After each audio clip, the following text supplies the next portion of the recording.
বড় বউ, ছোট বউ। আচ্ছা, তোমাদেরকে যে বলছি লিস্ট করে রাখতে, আমি আগে বিদেশে চলে যাব, তো তোমাদের যদি কিছু লাগে, তোমরা কি লিস্ট করেছো? হ্যাঁ, লিস্ট আনছি তো, এই যে নাও। বড় বউ, তোমার কিছু লাগবে না? না, আমার কিছু লাগবে না, তুমি সাবধানে যেও, সাবধানে এসো, তাতেই হোক।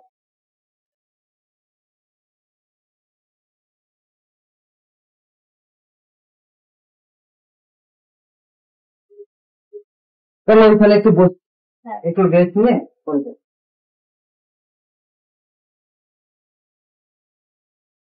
সাহেব, একটা কথা বলবো? হ্যাঁ বলো। আমার মনে হয় কি, ছোট বউ না তোমাকে ভালোবাসে না। কেন কেন এই কথা বললে? কারণ দেখো, তুমি মানে ছোট বউ তো লিস্ট, তুমি তো বললে যখন ছোট বউ তো তখন লিস্টটা নিয়ে আসবে, বড় বউ কিন্তু নিয়ে আসেনি।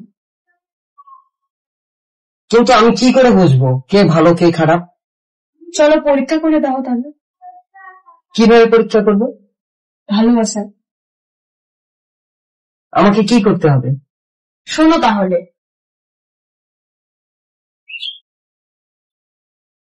ঠিক আছে, তাহলে ওটাই ফাইনাল।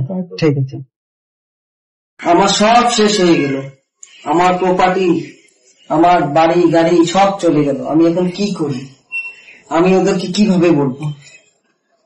কি করে এখন আমার সবকিছু চলবে? আমার সব শেষ হয়ে গেল। ছোট বউ, বড় বউ, কি হলো? কি হলো? তোমার না সকালে দেওয়ার কথা ছিল, গেলে না? আমার সব চলে গেছে। আমার বাড়ি ঘর অফিস যা ছিল, আমার কাছে আর কিচ্ছু নেই। আমার যত টাকা লোন ছিল আমি শোধ করতে পারিনি বলে সব নিলাম হয়ে গেছে।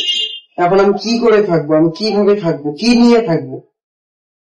এখন তোমরাই আমাকে বুদ্ধি দাও। তোমার তো এখন কিছুই নেই, তুমি তো এখন ভিখারি, তোমার সাথে থেকে আমি কি করবো? তোমার সাথে আমি আর সংসার করবো না। কি বলবে, কি দেখলাম রে? তুমি চিন্তা করো না, সব ঠিক হয়ে যাবে, আমি আছি তো তোমার পাশে। অ্যাসিস্ট্যান্ট ব্রহ্মপুত্র, এদিকে আসো। হ্যাঁ মালিক, বলো। হ্যাঁ মালিক, হ্যাঁ মালিক, হ্যাঁ মালিক বলো। বললাম তুমি ঠিকই বলেছিলে, আমার ছোট বউটাই শয়তান ছিল, আমার বড় বউটাই ঠিক আছে। আজকে তোমার কথাই ঠিক হলো। তাই সবাইকে বলছি, বন্ধুরা, যদি কারো এমন বউ থাকে তাকে এইভাবেই পরীক্ষা করবে। সবাইকেই বলছি। ভিডিওটা ভালো লাগলে লাইক কমেন্ট করে দিবে।